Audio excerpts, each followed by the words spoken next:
ప్రార్థన చేసుకుందాం. పరలోకమందున్న తండ్రి, నీ నామము పరిశుద్ధమైనది, నన్ను బట్టి వందనాలు. నీ కుమారుడు ప్రభువైన యేసుక్రీస్తు యొక్క పరిశుద్ధమైన నామం బట్టి కూడా స్తోత్రాలు చెల్లిస్తా ఉన్నాను. ఈరోజు ప్రభువా ఆరాధించి గణపరచాలంటే ప్రత్యేకంగా పునరుత్థాన వేదికలో మిమ్మల్ని స్తుతించడానికి సహాయం చేయండి, కృప చూపించాలి. మీ వాక్యం ద్వారా మాట్లాడండి. మీ స్వరాన్ని పిలిపించి మేము ఆత్మతో సత్యముతో మిమ్మల్ని స్తుతించి గణపరచ మహింపరచడానికి సహాయం చేయండి. తండ్రి రావాల్సిన తీసుకురండి. నిర్లక్ష్యమైన విడుదలైన వారి హృదయాలు కార్యం జరిగించండి. సరైన సమయానికి రావాలంటే ఆశ, తపన, భయం, భక్తి విడవ హృదయాలు దయచేయండి. ప్రభా ఇంకా అనేటువంటి జాబు చేస్తున్న వారి జీవితాలతో మీరు మాట్లాడండి. దైవ మందిరం నిర్లక్ష్యంతో తొలగించవలసిన చేస్తుంటారు. వాక్య ద్వారా మాట్లాడండి, సహాయం కృతజ్ఞతమైన స్థుతులు చెల్లిస్తున్నాం. యేసు ప్రభు నామమున ప్రార్థించడి వేడుచున్నాం తండ్రి. దేవుని వాక్యంలో రోమా రాసిన పత్రిక, రోమిలకు రాసిన పత్రిక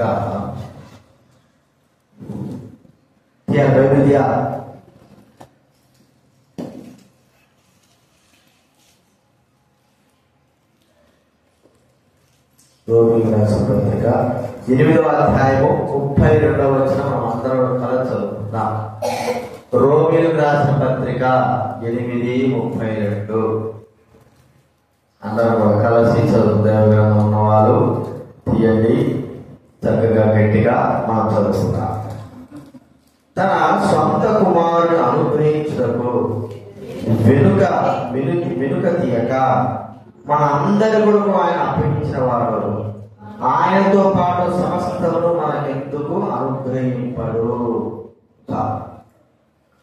అలాగే జకర్యా గ్రంథం మత్తయి తర్వాత ముందు ఉంటుంది చూడండి. మలాకి తర్వాత జకర్యా గ్రంథం 12వ అధ్యాయం 10వ వచనం మనం కలిసి చదువుతున్నాం. జకర్యా గ్రంథం 12వ అధ్యాయం 10వ వచనం అందరూ కూడా కలిసి చదువు. బైబిల్ మధ్యలో 782 మత్తయి ముందు ఉంటారు, మత్తయి ముందే ఉంటారు. మలాకి తర్వాత జకర్యా. అందుకే అన్ని కూడా నేర్చుకోవాలి. 66 పుస్తకాలు ఎక్కడెక్కడ ఉండాలో తెలుస్తా ఉంటే మనకు అర్థమైపోతారు. జకర్యా గ్రంథం 12వ అధ్యాయము 10వ వచనం మనం అందరం కూడా కలిసి చదువుకుంటాం. 783 12. దావీదు సంతతి వారి మీదను యెరూషలేము నివాసుల మీదను కరుణ నొందించు ఆత్మను విజ్ఞాపన చేయు ఆత్మను నేను కుమ్మరింపగా వారు తాము పొడిచిన నా మీద దృష్టించి ఎవడు ఏకకుమారుని విషయమై దుఃఖించినట్లు తన జ్యేష్ఠపుత్రుని విషయమై ఎవడు ప్రలాపించినట్లు అతని విషయమై దుఃఖించుచు ప్రలాపితురు. యేసుక్రీస్తు వారు మరి ముందుగా నువ్వు కూడా ఆయన కూర్చో, నువ్వు కూడా కూర్చో. వెనక కూర్చోాలి, ఒకరైనా ఒకరు వెనక కూర్చో, నువ్వు కూడా వెనక కూర్చో, లేయి పైకి. కాబట్టి ఏక కుమారుడు విషయమై ఒకడు దుఃఖించున్నట్లు. దుఃఖము మనం చూస్తే చాలా మందికి అంటే పిల్లలు ఏక కుమారుడు ఉంటాడు, ఒకే కూతురైనా వారి యొక్క చేష్టలను బట్టి తల్లిదండ్రులైన వారు దుఃఖిస్తారు. అదే పిల్లలైన వారు మరణిస్తే ఆ దుఃఖము చెప్పాలని కాదు. ఎందుకంటే తమ పిల్లలు తమ కళ్ళ ముందు మరణించి దాన్ని బట్టి వారికి ఎంతో వేదన. అందుకే ఏక కుమారుని గురించి ఒకడు దుఃఖించినట్లు నేను మాట్లాడుతున్నాను. మరి బైబిల్ గ్రంథంలో చాలా మంది తమ బిడ్డలైన వారు చనిపోతే వారి దుఃఖము అలివిగాలి. ఎంతమంది కూడా ఓదార్చినా కూడా ఓదార్పు పొందడం. కాబట్టి అలాంటి వారి యొక్క జీవితాల్లో మనం చూస్తే కుమారుడు పోగొట్టుకున్నప్పుడు వారి యొక్క వేదన చాలా మరి గొప్పదిగా ఉంటారు.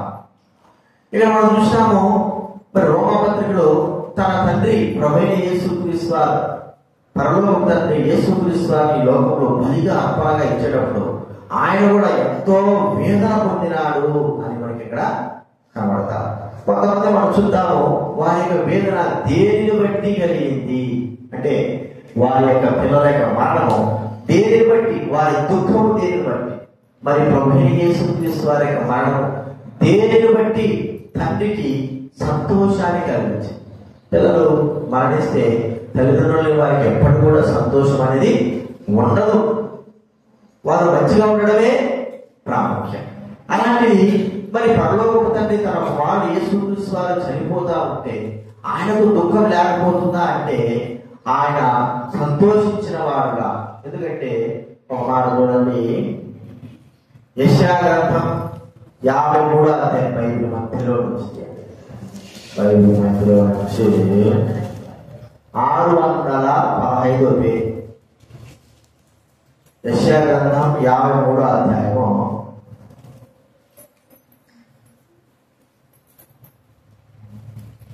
10వ వచనం చదవడం. బైబిల్ మధ్యలో 615వ పేజీ.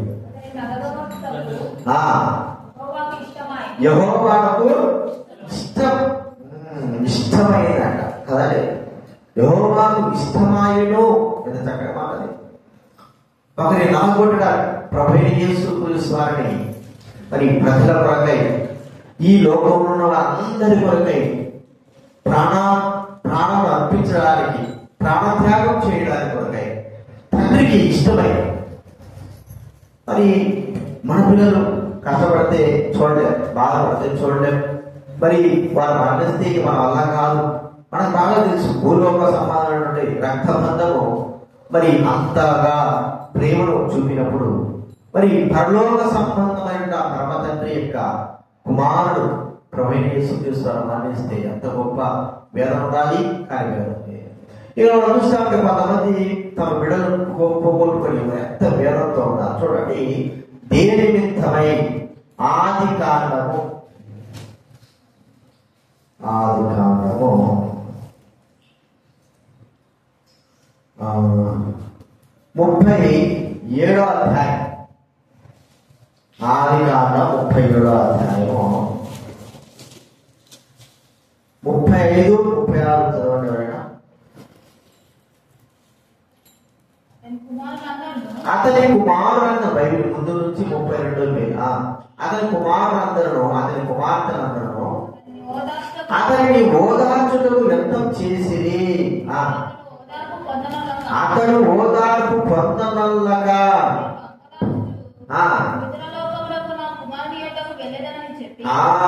అంగలార్చుతూ ముతల లోకంలో నా కుమారుడితో నేను వెళ్తాను.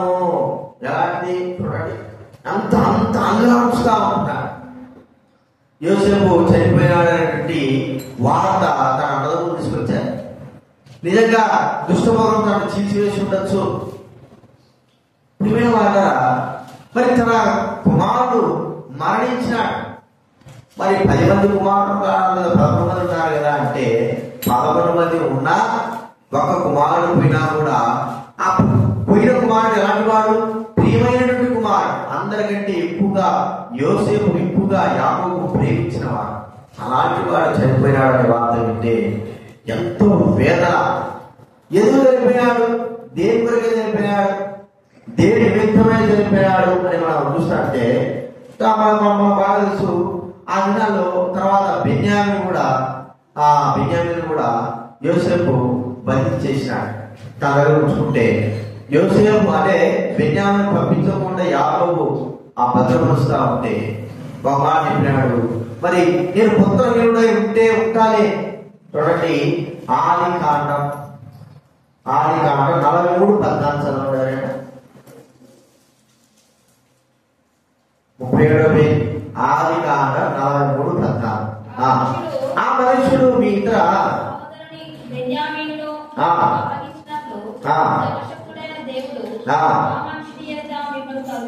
కాగా నేను పుత్రహీనుడనై ఉండవలసిన ఎడల ఎవరి కోసం అండి? ఆహారం కోసము తన కుమారుడు మరి పోగొట్టుకోవడానికి కూడా ఇష్టపడ్డాడు. ఎవరి ఆహారం కొరకు? అక్కడ తమ కుమార్తె ఆహారం కొరకు, పశువుల ఆహారం కొరకు, తన పిల్లలు ఆకలితో నశింపకోకుండా ఒకరిని పోగొట్టుకోవడానికి ఒకరిని మనం ఆలోచిస్తే ఆ ఒక్కడు కూడా మరి ఒకవేళ స్వార్థంగా ఆలోచిస్తే స్వార్థమని కాదులే కానీ మరి తన బిడ్డల కొరకు మాత్రమే, తన కుటుంబం కొరకు మాత్రమే ఈ వ్యక్తి మరి వెళ్ళిపోతే చాలు, పట్టబడితే చాలు అని ఏం చూస్తున్నాడంటే యాకోబు, సరే నీ పుత్రుడై ఉంటే ఉంటాను. యాకోబు యోసేపు తెలిపినాడు, మరి షిమ్యోను కూడా పట్టబడ్డాడు. ఈ వ్యక్తి కూడా పోతే పోయి నా కుటుంబము ప్రియమైన వాళ్ళ ఆహారము లేకోకుండా మరి ఆకలితో ఉండకూడదని యాకోబు నిశ్చయించుకున్నాడు.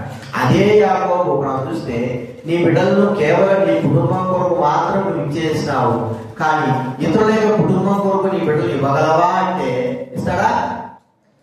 ఎందుకు? తన కుటుంబం కొరకు. ఆ దినాలు ఎలా ఉండేదంటే కుటుంబంలో మరి వారు ఆ ఆహారం కొరకు పిల్లల్ని మరి దాసులుగా అమ్మేవారు, ఇచ్చేవారు. చూడండి, నెహెమ్యా గ్రంథం 5వ అధ్యాయం. నెహెమ్యా గ్రంథం 5వ అధ్యాయం బైబిల్ మధ్యలో నుంచి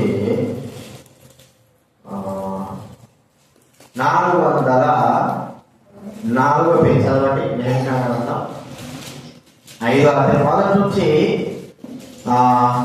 4వ వచనం చదవండి. మొదటి నుంచి 4 వచనాలు చదవండి.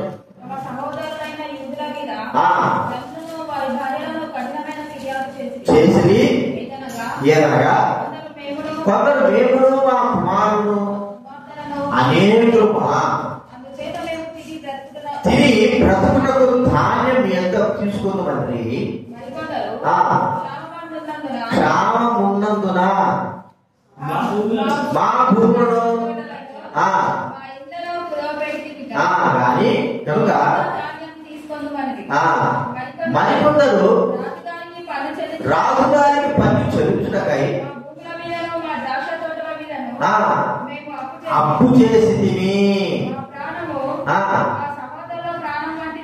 కాదా మా పిల్లలు కాదా? చూడండి, మా కుమారుడు మా కుమార్తె దాసులకుటకై అప్పగింపవలసి వచ్చెను.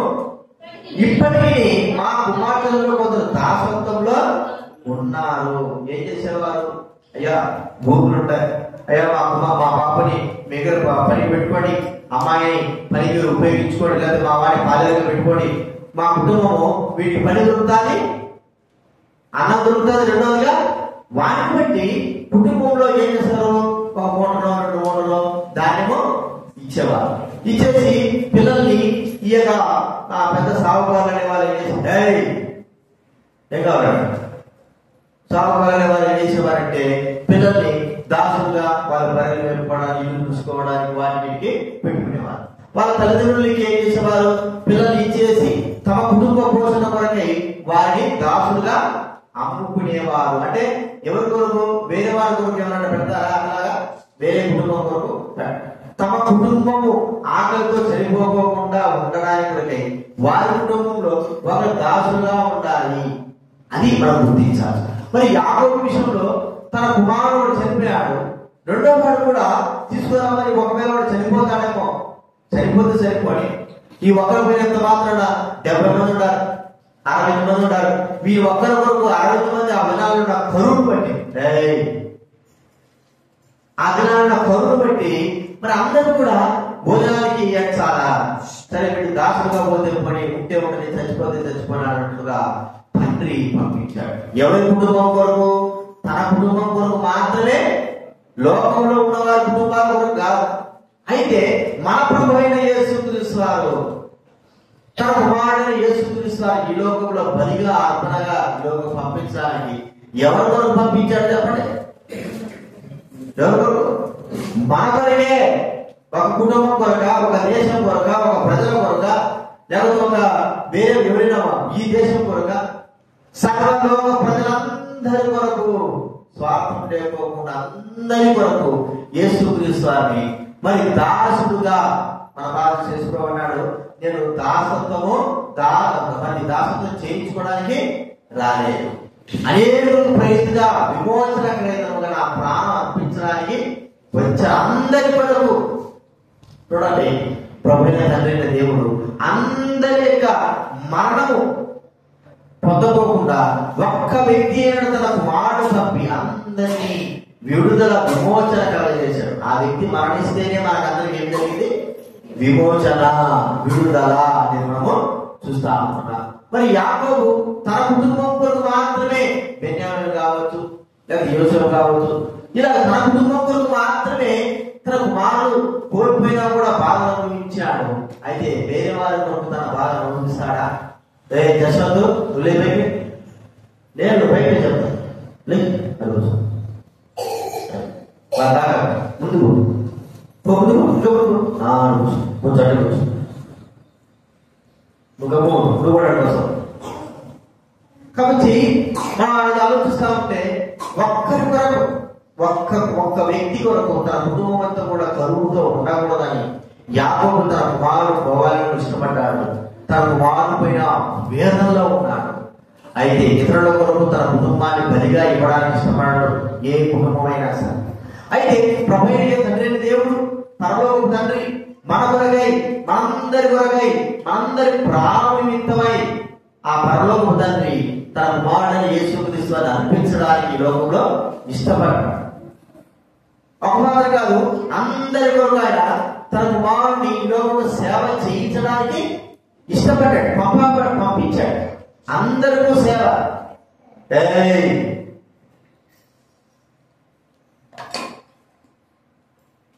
వరుస కూర్చోండి, మీరు తాకాలి చెప్తాను. వరుస కూర్చోండి, వరుస ఉండాలా, ముందు వాళ్ళు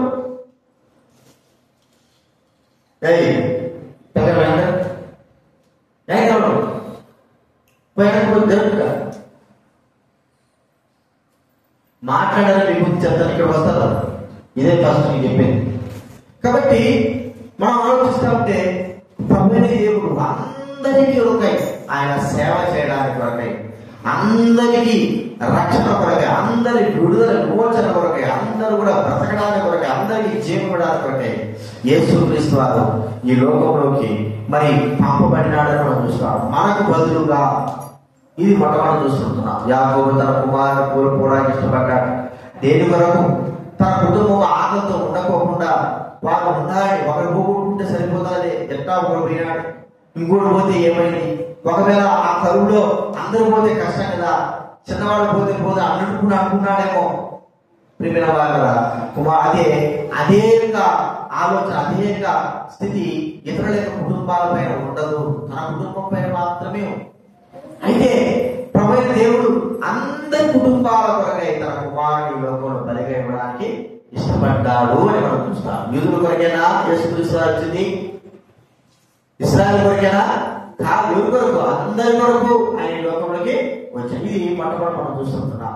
రెండవదిగా చూడండి, నిర్గమాకాండం 12వ అధ్యాయం. యశవంతి, నిర్గమాకాండం 12వ అధ్యాయం.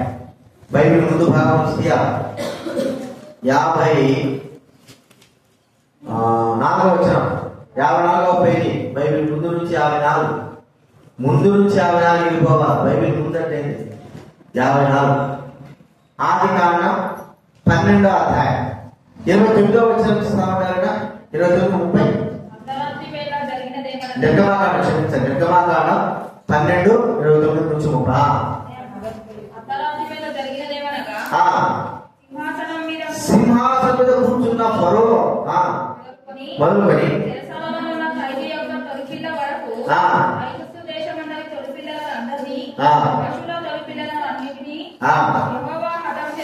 యెహోవా హతము చేసెను. ఆ రాత్రి ఫరోయు అతని సేవకులందరూ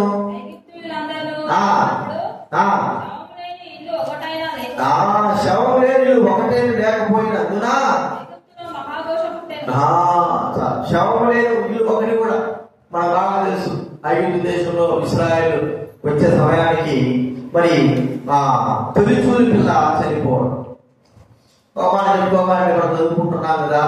ఏ కుమారుడు కూడా ఉండొచ్చు, తొలిచూలుగా ఒకడే కొడుకు కూడా ఉండొచ్చు. ఈ ప్రజలలో ఒక్క కొడుకు, మరి ఒక కొడుకు చనిపోయినా ఒకటే, లేకపోతే పెద్ద కొడుకు చనిపోయిన మొత్తాన్ని మాత్రం కుమారుడు కోల్పోతే ఆ యొక్క బాధ ఎంతో వేదనతో మనకు వీరి కోసం ఏంటుంది. అందరూ ఒకరైనా ప్రతి ఇంటిలో శవము లేని ఇల్లు మాట్లాడండి. శవము లేని ఇల్లు ఒకటైనా కూడా లేదంటే ఎన్ని వందల మంది ఉంటారు చెప్పండి. ఐగుప్తు దేశంలో ఎన్ని వందల మంది ఉంటారు? ఇశ్రాయేల్ 6 లక్షల మంది, ఐగుప్తీయులు దానికి ఇచ్చే ఉంటారు 6 లక్షల 10 లక్షల 20 లక్షల. ఒక్కొక్క కుటుంబం వేసుకో, 20 లక్షల కుటుంబం, 10 లక్షల కుటుంబాలు వేసుకుందాం. కుటుంబమే. ఆ కుటుంబంలో ఒక్కొక్కరికి మొదటి సంతానం 20 లక్షల. సగానికి సగం కంటే ఐగుప్తుల్లో సగానికి సగం కంటే ఏమైపోయినారు? అంటే బతుకున్నవాడు పెద్దవాడైనా సరే ఇంటిలో పెద్ద కుటుంబం పెళ్లి తిరిగింది అనుకోండి, వారి పిల్లలు కొంటే వారి పిల్లలు పెద్ద అయినారు. అయితే పెళ్లి తిరిగినవాడు వారింట్లో పెద్దవాడైతే బిడ్డ తెచ్చుకున్నారు, వీరింట్లో వాడేవాడని మొట్టమొదటి కొడుకుంటే వాడు తెచ్చుకున్నారు. అంటే కుటుంబంలో ప్రతి కుటుంబంలో ఏం లేదు చెప్పండి, మరణం లేకుండా లేదు. అన్ని ఇళ్లలో శవాలు, ప్రతి ఇంట్లో శవం. ఏ ఇల్లు కూడా శవం లేదు అని చెప్పడానికి ఎంత ఘోష, మరణపు ఘోష. ఇది ఎందుకు జరిగింది? ఇంత ఘోష రావడానికి గల కారణం ఏమిటి? వాళ్ళేమైనా తప్పు చేశారా? ఒకవేళ పెద్దవాళ్ళంటే తప్పు చేశారు, చిన్నపిల్లలే తప్పు చేసింటారు. కానీ తమ యొక్క తల్లిదండ్రుల యొక్క పాపాన్ని బట్టి వాళ్ళు తమ బిడ్డలు ఏం చేశారు? కోల్పోవాల్సి వచ్చింది. అది దేవుడు శిక్ష. ఇంకోటి ఏంటంటే ఈ తల్లిదండ్రులైన వారు గత దినాల్లో ఐగుప్తు ఇశ్రాయేలు పిల్లలందరూ కూడా 2 సంవత్సరాల లోపు ఉన్న పిల్లలందరూ కూడా నైలు నదిలో పారేస్తారు కదండి. ఆ నిర్గమాకాండం 1వ అధ్యాయం 22వ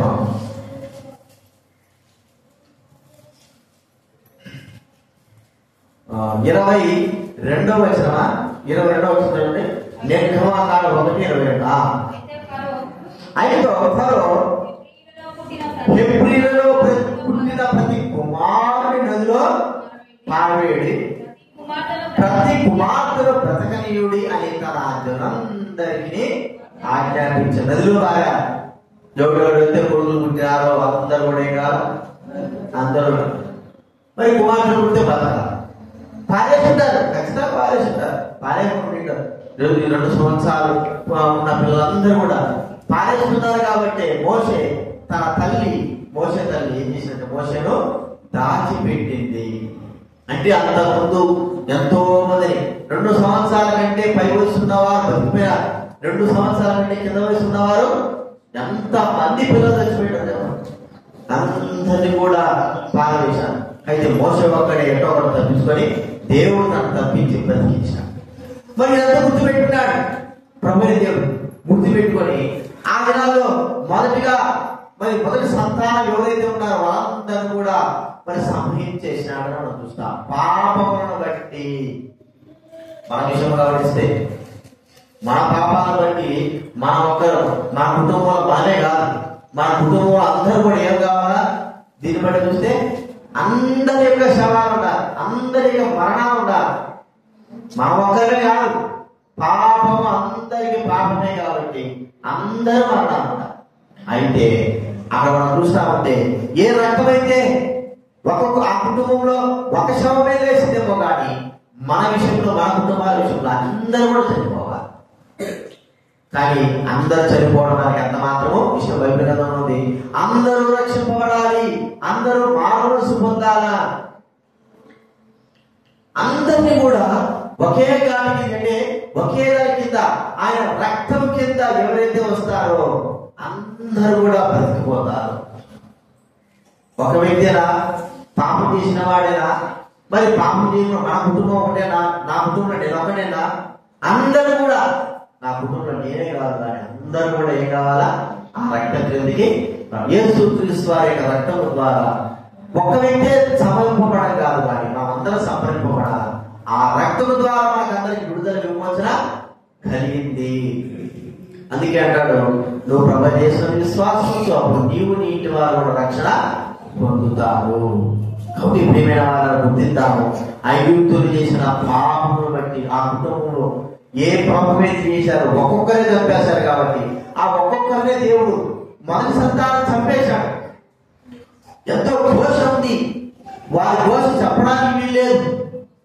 అదే పాపాన్ని బట్టి మన కుటుంబాల్లో అయితే ప్రతి ఒక్కరు కూడా ఏం కావాలి? మనం అందరం కూడా మనము మన పిల్లలందరూ కూడా మరణానికి అర్హత కలిగిన వారమే.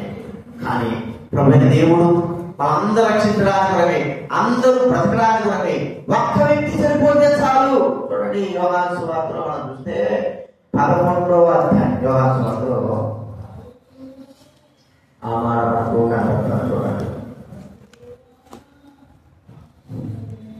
యోహాను సువార్త 11వ అధ్యాయం 50వ వచనం చదవబడ్డారేనా? బైబిల్ నుంచి 93. మన జనమంతా నశింపకుంటున్నట్లు ఒక్క మనుషుడు ప్రజల వరకు చనిపోవుట మీకు ఉపయుక్తమని మీరు ఆలోచించుకోనండి వారితో చెప్పాను. 52వ వచనం, యేసు ఆ జనము కొరకు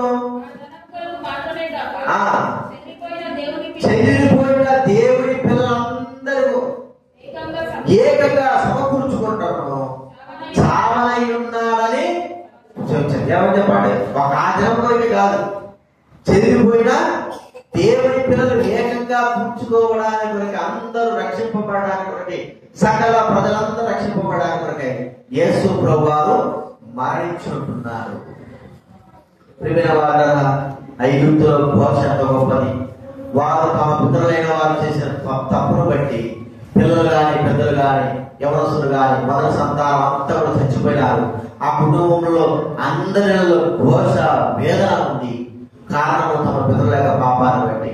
అయితే మన విషయమే ఆలోచిస్తే మన పాపాన్ని బట్టి కాదు, మన పిల్లలు కూడా అందరూ కూడా పాపమున గురించి జీతమాను. ఎందుకంటే యేసు ప్రభువారు వచ్చిన తర్వాత అందరూ కూడా పాపం చేసే ప్రతి ఒక్కరికి మన పిల్లలే కాదు, లోకంలో ఉన్న పెద్ద వారి పిల్లలే కాదు కానీ అందరూ కూడా మరణానికి అర్హత కలిగిన వారు. కానీ యేసుక్రీస్తు వారు ఒక్క మరణం ద్వారా అందరిని ఒకే విధానంలో విడిపించేశాడు. అందరినీ విడిపించేశాడు. ఐగుప్తు దేశంలో జరిగిన ఘోష ఇక వేరే దేశాల్లో ఎక్కడ కూడా జరగలేదు. ఆ దేశంలో వచ్చాడు. అయితే మరి మన పాపాలను బట్టి వచ్చే ఘోష ప్రపంచమంతా జరగాలి, ప్రపంచంలో ప్రతి ఇంటిలో కూడా జరగాలి. ఇలాంటి ఘోష మళ్ళా రాకూడదు. అందరూ రక్షింపబడాలి, అందరూ కూడా బాగుంచుకోవాలి, అందరూ కూడా దేవుడు తెలుసుకోవాలి అని ఆ ప్రభుని దేవుడు చేశాడు. అందరూ కూడా ఈ లోకంలో చనిపోయి సమాజం తెలియజేశాడు. ఆయన రక్తం ద్వారా ఏ వ్యక్తి పైన ఇంటిలో ఉండడమే కాదు, బయట తిరిగే ఏ వ్యక్తి పైన సరే ఆయన రక్తం ఉంటే చిన్నల మొదలుకొని పెద్దల వరకు ఆ రక్తమును బట్టి మానవుడికి మరణం అనేది లేకుండా చేశాడని మనం చూస్తా ఉన్నాం. ఇది రెండవదిగా ఐగుప్తులు తమ పాపం బట్టి కుటుంబంలో ఘోష కలిగింది, బిడలు పోగొట్టుకున్నారు. మన పాపాలను బట్టి మన కుటుంబం కాదు ప్రతి ఒక్కరి కుటుంబాలు కూడా నశించాలి. ప్రభువైన యేసుక్రీస్తు వారు ఈ లోకంలో తన రక్తాన్ని మనకై చిందించాడు. ఒక్కడే అందరి కొరకై ప్రాణాన్ని త్యాగం చేశాడు. ఆ దినాల్లో అందరి కుటుంబాలు రక్తము, పశ్చాపశువుల రక్తం, ఒక్కొక్క కుటుంబం ఒక్కొక్క రక్తము ఒక్కొక్కరు అర్పించాలి. మరి ఎన్ని కొరగని అలా కాదు, సర్వలోక ప్రజల కొరకై తన ప్రాణాన్ని యేసుక్రీస్తు వారు మన కొరకై అర్పించాడు. మనము తెలుసుకుంటాం. ఇది రెండవ మనం చూసుకుంటున్నాం. మూడవ మనం చూస్తా ఉంటాం. చూడండి, 2వ సమూయేలు గ్రంథం 18వ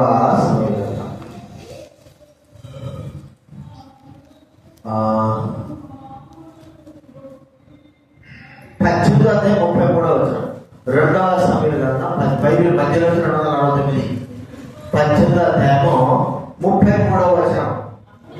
అప్పుడు రాజు బహు కలతపడి పైగా ఉన్న గదికి పోయి సంచరిస్తూ, నా కుమారుడు అబ్షాలోమా కేక వేయచ్చు, అయ్యో నా కుమారుడా, నీకు బదులుగా నేను చనిపోయినట్లా ఎంత బాగుందో, నా కుమారుడు అబ్షాలోమా, నా కుమారుడు అబ్షాలోమా ఏడ్చుచు. చూడండి, అబ్షాలోము చచ్చిపోతే అబ్షాలోము చచ్చిపోయేటట్టునే దావీదు మహారాజు ఎంత భేదం చేస్తున్నాడు. తన తర్వాత ఒకవేళ తాను రాజుగా ఉండాలని ఆశించాడు, రాజుగా ఉండడానికి అబ్షాలోము మరి ముందుకు వచ్చాడు. దేవుడి సంకల్పాలు కాదు, కానీ ఏదేమైతే తన కుమారుడు పోగొట్టుకున్నాడు. అంతకుముందు అమ్నోను పోగొట్టుకున్నాడు, అమ్నోను చచ్చిపోయాడు. మరి అబ్షాలోము కూడా ఏమైపోయినాడు, అబ్షాలోము కూడా చనిపోయాడు. యుద్ధంలో చనిపోయి తనకు మరి ఆ సమాధి తీసుకోవేసి వేరే దగ్గర ఏం చేశాడు చెప్పండి, వేరే దగ్గర రాళ్ళ కుప్పలు వేసేసాడు. తన సమాధి తీసుకుని రాళ్ళ కుప్పలుగా వేసేసాడు. మరి ఇక్కడ చూస్తే అబ్షాలోము కూడా వేదనతో ఉన్నాడు. ఏమి వీడు బాగా మంచి చేశాడు చెప్పండి. అబ్షాలోము ఏం చేశాడు చెప్పండి, రాజవడానికి ఇష్టపడ్డాడు. వాళ్ళ ఆయన చంపేశాడు. తిమ్మతి బయట వాళ్ళ ఆయన చంపేశాడు. తన రాజవడానికి లోపలికి వచ్చేసాడు. వచ్చేసి మరి ఎంతో బాధ పెట్టాడు. ఇంకా ఏమిటి, తన తండ్రి యొక్క అభ్యంతరం కూడా పాపం చేస్తూ వచ్చాడు. అంటే తన కుమారుడు బహు దుర్మార్గంగా మరి దుర్మార్గంగా ఉన్నప్పటికీ కూడా అబ్షాలోముకి ప్రేమ, ఎవరా కుమారుడు సరి చేసుకుంటాడులే అన్నట్లుగా. అయితే సరి చేసుకునే అవకాశం కూడా లేదు. చనిపోయినాడు, మరణించాడు, నా కళ్ళ ముందు లేడు. ప్రిమిన వాడగా దుఃఖాన్ని ఒక మాట మనం చెప్పుకోవాలంటే, దేవుని దుఃఖ పెట్టిన వాడు, తండ్రిని దుఃఖ పెట్టిన వాడు, అలాంటి వాడు చనిపోయినాడు. దుఃఖ పెట్టినా కూడా చనిపోయినా కూడా దావీదు మహారాజు ఎంతో ప్రేమ మనం చూస్తాడు. మరి మన విషయమే మనం ఆలోచిస్తే మనము దేవుని ఎంతగానో దుఃఖ పెట్టినాం. దేవుని దుఃఖ పెట్టామా, దేవుని బిడ్డలు దుఃఖ పెడుతున్నా, లేకపోతే లోకంలో చాలా మంది దుఃఖ పెట్టినాం. దినాల్లో మనం చూస్తే రక్షణ ఉన్నప్పుడు మరి లోకంలో ఉన్న వారు ఎంతో మంది ఎన్నో రీతిలుగా మనం ఏం చేసినాము, దుఃఖ పెట్టి ఉంటాం. మరి ఈ దుఃఖానికి కారణము దేవుడు నశింపజేయాలి. ఆ దినాల్లోనే అంతగా దుఃఖ పెట్టిన ఆ దినాల్లోనే మన మరణానికి అప్పచెప్పితే అబ్షాలోము వలె నశించిపోయే వాళ్ళం కదా. కానీ మనల్ని మరణానికి అప్పచెప్పలేదు. ఎంతమంది దుఃఖ పెట్టారు చెప్పండి, వందల మంది, వేల మంది, చాలా మంది దేవుడికి బహుగా దుఃఖ పెట్టినారు. అయితే మనందరం కూడా అలాగే దేవుడు దుఃఖ పెట్టిన వారమే. అయితే దేవుడి క్షమాపణ మనం ఎంత గొప్పది. దావీదు మహారాజు అబ్షాలోము మరి ఎన్నోసార్లు నా దుఃఖ పెట్టినా కూడా క్షమిస్తూనే వచ్చాడు. చచ్చిపోతే తట్టుకోలేకపోయినాడు. పోతే దుర్మార్గం పోయినాడు అనుకోవాలా, చనిపోతే తట్టుకోలేకపోయినాడు, బాధతో వేదనతో ఉన్నాడు. మరి మన విషయమై మనం చనిపోకమునిపే మన విషయమై తండ్రిని దేవునికి ఎంతో దుఃఖము ఉంది. మనం చనిపోకమునిపే మరి ఆయన మరి చనిపోకమునిపే మనం బతికినప్పటి నుంచి ఎన్ని విధాలుగా మనం దేవుడికి దుఃఖ పెట్టి ఉంటాం, ఎన్ని విధాలుగా ఆయనకు దుఃఖమును బాధ కలిగేసి ఉంటాం. ఒకవేళ దావీదు మహారాజు అబ్షాలోమును చంపకపోతే చెప్పగానే, అదే దావీదు మహారాజు అబ్షాలోము కుమారుడు కాకపోతే ఏం చేసేవాడు, ఎప్పుడో చంపేవాడు. అంతేగా, అబ్షాలోము ఎప్పుడో సావాసి, కానీ కుమారుడై బతికిపోయాడు. అలాగే ఆహార తీసుకొని తండ్రి చనిపేశాడు, రాజు చదివించుకున్నాడు, ఎన్నో దుర్మార్గ పనులు చేశాడు. అయినా కూడా తండ్రి యొక్క మనసు ఏమిటంటే క్షమించేటువంటి మనసు. మన విషయమే గుర్తిస్తే మనం ఎన్నిసార్లు తప్పు చేసుకుంటాం, ఎన్నిసార్లు దేవుడికి అవిధేయత చూపించుంటాం, ఎన్నిసార్లు దేవుడిని దుఃఖ పెట్టుంటాం, ఎన్నిసార్లు దేవుడి సరి రాకుండా ఉంటాం. ఇప్పుడు ప్రభు నమ్ముకున్నప్పుడే ఉంటున్నాం, ప్రభు నమ్ముకున్నప్పుడు ఇంకా దుర్మార్గం ఉంటాం. అప్పటి నుంచి కూడా దేవుడికి క్షమాపణ మనం ఏం చేస్తామంటే వెంటాడుతాం. దేవుడు క్షమిస్తూనే ఉన్నాడు. అదే మనం గుర్తించుకోవాలి. కాబట్టి ప్రియమైన వాళ్ళరా, మరి దుఃఖ పెట్టేటువంటి అబ్షాలోము చచ్చిపోతేనే దావీదు మహారాజు ఏడుస్తున్నాడు, పోతే పోటీ అనుకోలేదు. కానీ మరి మనం ఎన్నిసార్లు దుఃఖపెట్టినా ఆ ప్రపంచాన్ని మన కొరకై తన కుమారుడు అర్పించడానికి ఇష్టపడ్డాడు. దుఃఖపెట్టారు కదా, వీళ్ళ వరకు నువ్వు చనిపోవాల్సిన అవసరం ఉంది. దుఃఖపెట్టాలి ఒక కుమారుడు అడిగాడు, తండ్రి నేను ఎంతోగానో దుఃఖపెట్టారు కదా వీళ్ళందరూ, మరి వీరి నిమిత్తమై మరి ఎందుకు నన్ను పంపిస్తున్నావు, చనిపోవడానికి ఎందుకు పంపిస్తున్నావు అని అడిగిడచ్చు. అడిగితే లేదు వారు చనిపోకూడదు, వారు దుఃఖపెట్టినా పర్వాలేదు, వారు వెళ్ళే స్థలం నిత్య నరకం, వారి కొరకై నీ ప్రాణం అర్పించాలని ప్రభువైన దేవుడు కుమారుడికి సరిచుతూ వచ్చాడు. కాబట్టి మనం గుర్తించుకుందాం, ఆ పరమ తండ్రి మనందరూ నశించిపోకుండా ఉండడానికి కొరకై మన కొరకై తనను తానే అర్పణగా బలిగా చేసుకున్నాడు. ఇది 3వ మనం చూసుకుంటున్నాం. ఇంకా మరి 4వ చూస్తా ఉంటే విధవరాల కుమారుడు మనకు బాగా తెలుసు. అలాగే లూకా సువార్త 7వ అధ్యాయం, లూకా సువార్త 7వ అధ్యాయం 12వ వచనం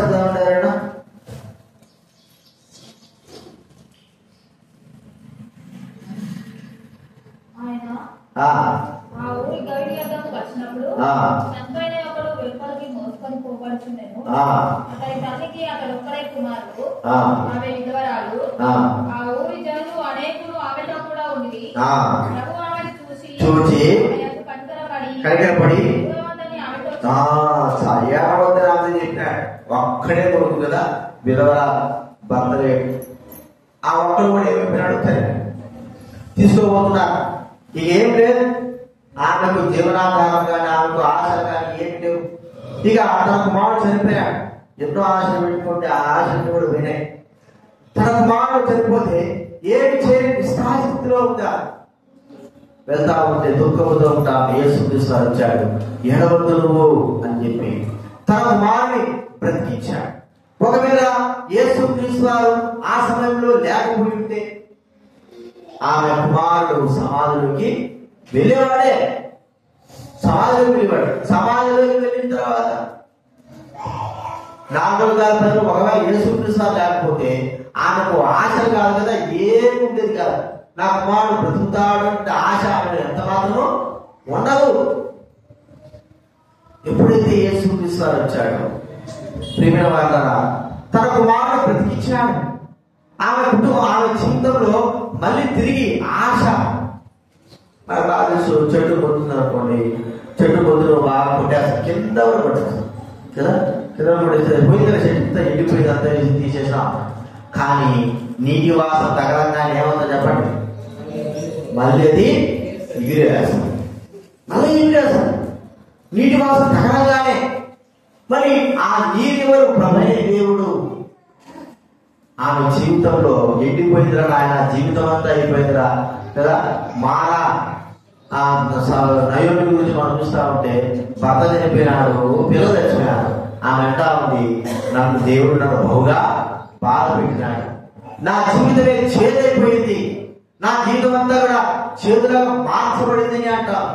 ఈమె జీవితం కూడా వాటితే చేదులాగా ఆమె జీవితం అంతా కూడా మార్చబడింది. అయితే ఆమె జీవితంలో అది మీకు మరి ఎంత గొప్ప కార్యం చేశాడంటే, మధురముగా తన జీవితం కుమారుని బతికించడం అంటే అర్థం ఏమిటి, ఎక్కడ లేని సంతోషం, ఎక్కడ లేని ఆనందం. తిరిగి తనకు మరి ఉద్యోగం వచ్చినట్లుగా, లేకపోతే తను బ్రతికినట్లుగా. వాడిని చెప్పుకోవాలంటే చచ్చిపోయిన తర్వాత, పిల్లలు చచ్చిపోయిన తర్వాత జీవోత్సవంలాగా కొంతమంది ఉంటారు. అంటే ఆ పిల్లలు లేకపోతే ఎలా ఉంటారు చెప్పండి, బతికే ఉంటారు కానీ ఏదో ప్రాణాలు ఇవ్వలేకోకుండా ఉన్నట్టుగా వాళ్ళు జీవిస్తూ ఉంటారు. వాళ్ళు అనుకుంటారు వీళ్ళు చచ్చిపోయినట్టే ఉంటారు. అర్థమైందా? ఎప్పుడైతే తమ బిడ్డలు బతికినారో, చచ్చిపోయిన వాళ్ళు బతికినాడో, ఆమెలో ఏమొచ్చినట్టు మళ్ళా జీవం వచ్చినట్టు. ఎంత గొప్ప విషయం మనం ఆలోచిస్తే. చచ్చిపోయినట్టు స్థితి, జీవం ఇది ఎలాగైతే మనం ఆలోచిస్తే మనందరం కూడా చచ్చిన స్థితిలో ఉంటున్నాం. మనం బతికించేవాడు ఒకనాడు కూడా లేడు. మరి ఆశలన్నీ పోయినాయి, ఇక చివరి స్థితిలో ఉంది. యేసుక్రీస్తు ఏం చేశాడంటే తన రక్తంలో కాచి ఆయన చనిపోయి ఆ రక్తము ద్వారా చచ్చిపోయిన చివరి స్టేజ్లో ఉన్న మనందరూ కూడా రక్తం ఎప్పుడైతే మన మీద పడిందో వెంటనే జీవం అనేది మళ్ళా వచ్చేసింది. అర్థమైందా మీకు? జీవంలో మనకు ఇప్పుడు విషం ఎక్కేసింది అనుకోండి, విషం ఎక్కితే చచ్చిపోతా అన్నాడు, నురుగాత బైబిల్ గ్రంథంలో మరి మాకు తెలిసిన మేము కొట్టుకుంటారు బాగా మరి పండపాటలు వివేచన చేస్తే అక్కడ మరి మీరు ఆ ఎరుకలు వాళ్ళందరూ ఉంటారు, మొదలు కొట్టుకునే వాళ్ళు ఉంటారు. వాళ్ళు ప్రభు నమ్ముకున్నారు, వాళ్ళు ప్రభు నమ్ముకున్నారు. వాళ్ళు ఏం చేస్తారంటే వేరు పాము కాలిస్తే వేర్లు పొడి చేస్తారు, పొడి చేసి పెట్టుకోమంటారు. వాళ్ళ దగ్గర ఉంటాయి ఎప్పటికప్పుడు.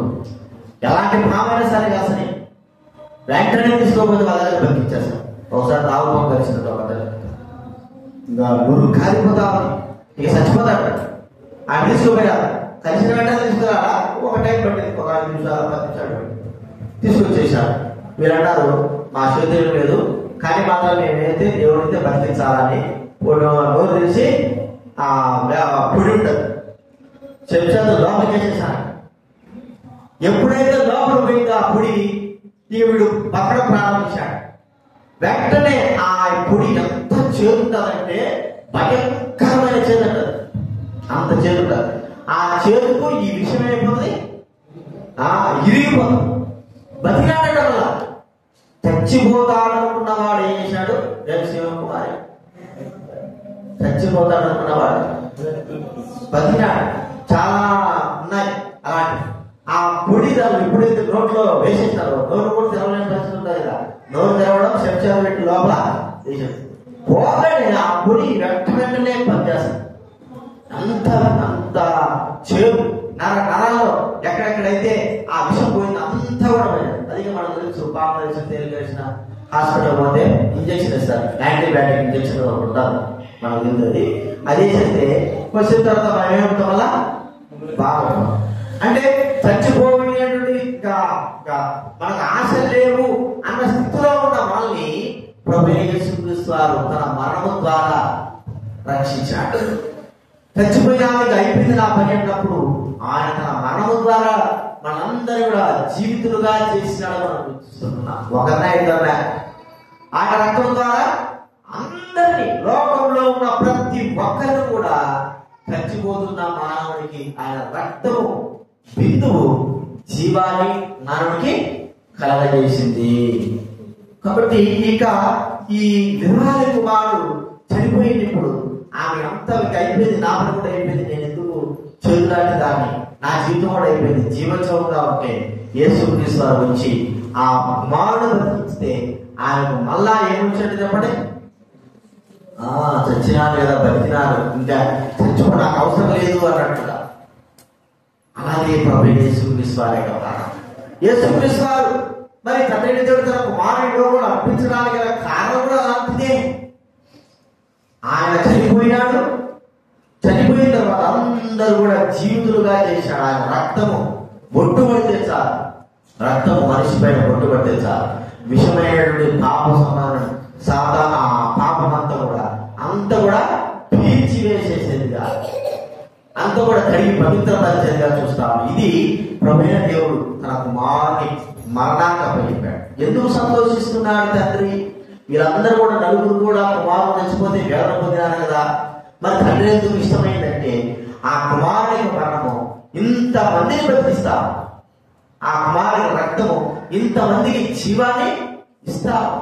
ఆ కుమారుని మరణము ద్వారానే అందరూ బతుకుతా ఉన్నారు. ఇది మనం ఉన్నాము, ప్రజలు ఉన్నారంటే కుమారుని మనం భూలోకంలో బ్రతికినంత కాలం మనము బ్రతుకుతున్నామంటే కుమారుని మరణము ద్వారానే మనం గుర్తించుకోవాలి.